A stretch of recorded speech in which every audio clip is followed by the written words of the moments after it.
Let's start the video.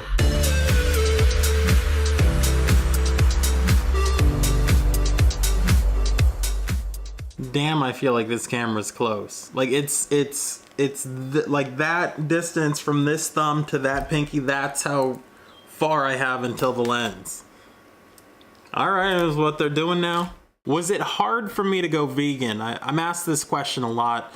And the truth of the matter is I'm kind of the exception to the rule, I guess. I mean, I've talked to a lot of vegans and they've told me that they did struggle with going vegan at first and they miss dairy and they all say they miss cheese, almost universally. Me, on the other hand, I kind of knew that dairy was horrible for me years before I went vegan, so I stopped drinking milk. There was no milk in my house. I would occasionally have some ice cream, and I know there's dairy in that, and I would have pizza once in a while, and I know there's dairy in that, but I wasn't drinking the milk. And I'd really convinced myself, like, oh, this is a healthy diet I'm on. This is like a great thing to do. I'm gonna live a long time. I'm not gonna have any issues. I ended up going vegan cold turkey, or cold tofu, as some people say. I did it overnight.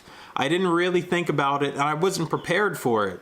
So I knew I was gonna go vegan because of medical issues that are covered in another video. If you wanna watch it, pause this video and right down there, right somewhere down there in the resource well, open up, click the little arrow, and that'll open up the drop down. You'll be able to see it. See, I can see it. It is down there. I did put it there. You can watch the video of my health issues and figure out exactly why I went vegan. The one regret that I do have is not doing enough research before I went vegan. I mean, I've said it a million times. Most people on the Western diet think that they're eating so many different things. And really, maybe they have 9 meals and they just rotate them in and out, and they feel like they have way more variety than they actually do. And they think of a vegan diet being a diet that takes things out of what they have. So if they were used to just having a steak or a piece of chicken and then, you know, some vegetables on the side, maybe they have a fruit once in a while or some orange juice. But if they take out that animal, now what they are left with is not many calories. So people will switch over to being vegan. They'll just get rid of the animal stuff, not replace those calories with vegan foods. And then they feel kind of lethargic and they walk around and they're kind of dizzy and they can't figure out what happened. The other culprit is maybe there's no fat in their diet. You know, they've cut out the saturated fat from the animal products, but they haven't incorporated flax seeds and walnuts and chia seeds and hemp seeds and all sorts of different fruits and, you know, almond butters and different things where you'll get a little bit of oil, you know, maybe a little bit of coconut. And so yeah, that's kind of why people fail. For me though, I didn't find it that difficult. When I went vegan, and I didn't talk about this in the other video, I committed to being vegan for 4 months. I said, I'm going cold turkey, I'm gonna do it for 4 months. I can make it for 4 months. And of course, 2 weeks in, I realized, no, I can do this the rest of my life. It really wasn't that difficult because like I said, I wasn't a dairy person. Dairy has a type of morphine in it called casomorphine, which is highly addictive. It's the thing that keeps baby cows going back to mother to get lunch and dinner and to get breakfast and the late night snack. And eventually they have to wean the cows away from the mother because they'll just keep feeding. Whereas with us, we just think it's natural. You know, yeah, of course, humans each needed a cow with them at all times throughout history.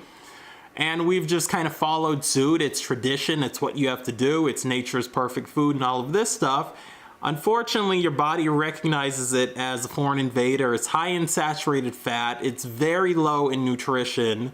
When you think about what it's supposed to do, it's supposed to take a baby cow and make it this massive cow, and it does that, and now you're giving it to your children. So yeah, the dairy wasn't a problem. I did transition into a junk food vegan diet. Now, I wasn't just eating, you know, Oreos and potato chips and curly fries and drinking Mountain Dew. No, it wasn't really that stuff. What it was processed kind of faux meats, because I figured, okay, I'm vegan now, but I still want to have the steak, or I still want to have the chicken or whatever. Now that stuff kind of disgusts me. It looks like dog food, kind of smells like it. I'll taste it now, 3 years in, it's like I'm past the faux meats, the mock meats. I don't need them anymore. As far as incorporating more fruits and vegetables, that really wasn't a problem. I mean, find fruits and vegetables that you love. Maybe you love mangoes, easy for me to say. Maybe you love papayas.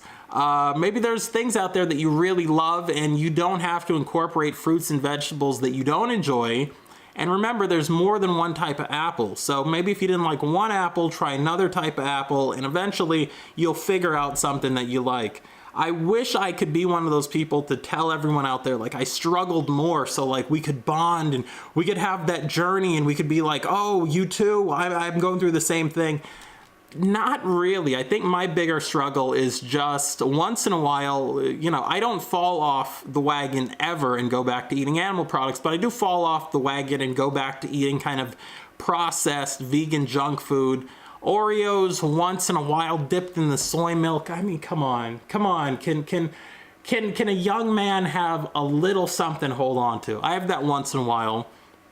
Sometimes I will get like some sweet potato fries that are done in oil, which is not good. You don't want oil separated from things. If you have oil, you want it with the thing. If you have extra virgin olive oil, you want it with the olive. You do not want it just separated out, because that's kind of like separating out high fructose corn syrup from corn. You want to have some corn, fine, but to just have the high fructose corn syrup, not good. One more thing that I have to point out is, you know, everybody's journey is going to be a little bit different. Mine was, you know, cold turkey because I had health issues and I just needed to do it. I looked at the research and I said, my logical brain is saying this makes sense, and it's just my ego and my emotional brain that's telling me, no, you can't do it. It was very negative stuff. You can't do it. I would never be able to do that. Where am I going to get my protein? Where am I going to get my B12?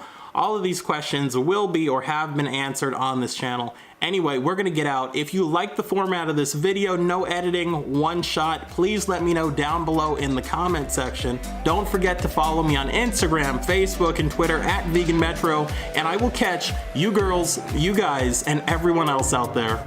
Thank you for watching. Later.